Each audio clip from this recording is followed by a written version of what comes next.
It literally starts with me seeing the most beautiful girl I'd ever seen in my life, and unfortunately for my best friend, I took her. So my best friend was on on his computer. I'm out with my buddies at school. I come back to my room, and my roommate Rob is on talking to Janelle, who I didn't know yet.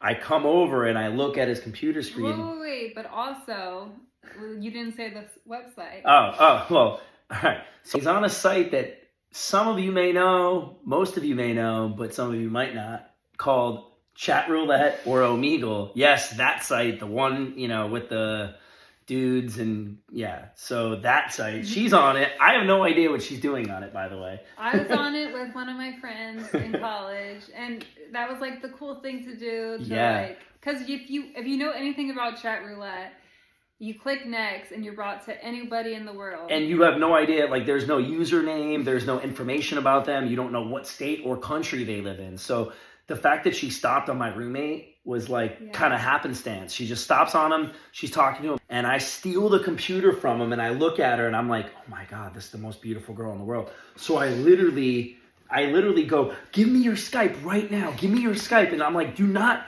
press next. And she's like kind of looking at me funny, like, okay. Gave me your Skype. And I was like, no, before you go, we got to make sure. And I added her on Skype. We literally spent the entire night talking. I don't think I went to bed till like 4 a.m. Yeah, it was crazy. We just spent so much time, and I fell in love with her right there.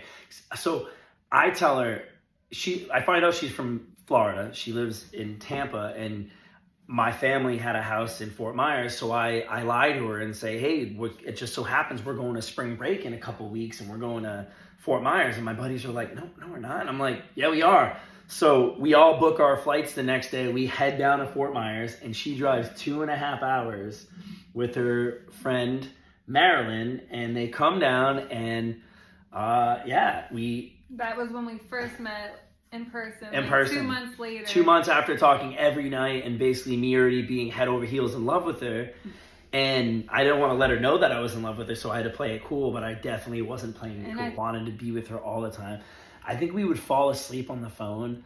We would sleep on the phone. Yeah, we would fall asleep on the phone, and I'd wake up at like 6 in the morning and be like, hello, and she'd be like, hey. Yeah. Over 13 years later, we have a beautiful family, and I just, it was a dream come true for me to meet this girl who became the most amazing person that I've ever met, and now we have this, beautiful life, and it's just, I couldn't have asked for a better life, and I thank God for it, and I just, it's amazing.